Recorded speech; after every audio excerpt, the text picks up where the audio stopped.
Hi, friends. Pastor Chuck Blair here. Great to have you joining me for 10 minutes of morning calm. And I'm actually doing this as an archived one on a Monday. My wife and I are down here visiting friends, and it just felt like a topic that's worthwhile to talk about, which is what's your relationship with time? And this is one we've been thinking a lot about as we start our book. We've been working on our book, Finding Chica, for our book club. And beautiful book written by Mitch Albom. And he's talking about his adopted daughter and losing her to cancer and how it changed his relationship to time. And the book actually is an amazingly inspiring read. One of the things he said about time is how our sense of time, our relationship to time changes when either we face our own illness or someone we love faces illness. It just changes it. And he said Chica had sort of been on that path. His daughter had been on that path really for a long time, ever since they had her. And he had a beautiful line. He said he needed to make sure that his sense of time changed to match her sense of awe. And I love that idea. Sort of, here's time over here, here's the sense of awe over here. And being able to have the time to watch her sense of awe around the world, her sense of awe around beauty and people, and just, I mean, the list goes on and on. And I thought that was a really profound way to put it. And I think there's a takeaway out there for us, right? Which is what is a number? I mean, one of the questions I was thinking is just, how has your relationship with time changed over time?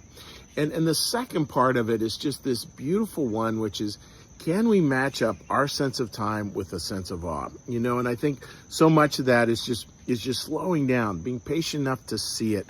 That old saying, smell the roses, or who can you meet, or what's the conversation you're supposed to have today? Like all these different senses of awe, be that in nature or be that in relationship, we can see it again and again and again.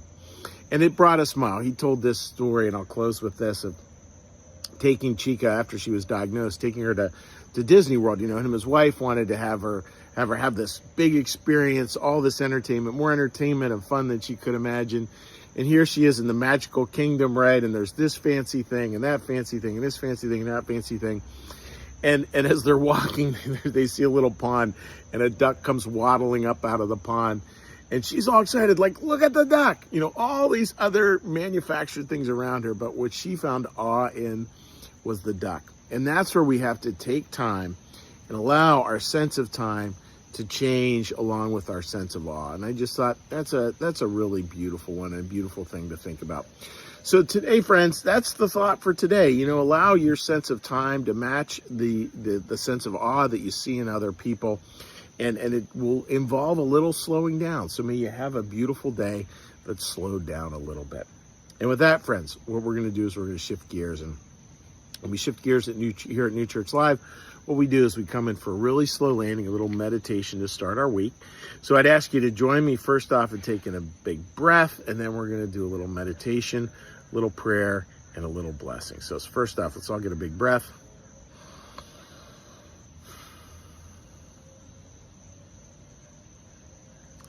Little meditation. Be still and know that I am God.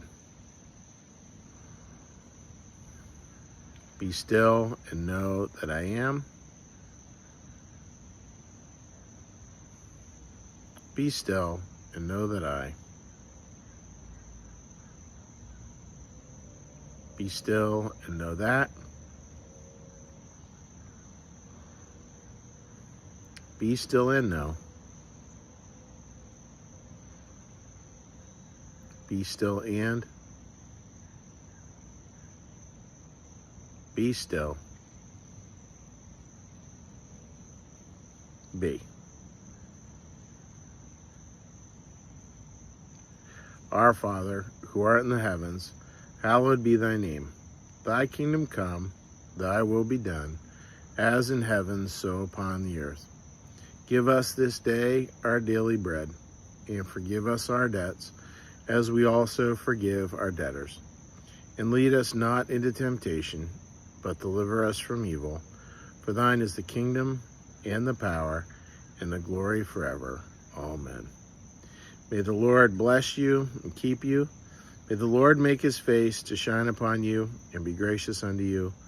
May the Lord lift up his countenance upon you, bring you peace, and bring you home. Amen. All right, dear friends, wishing you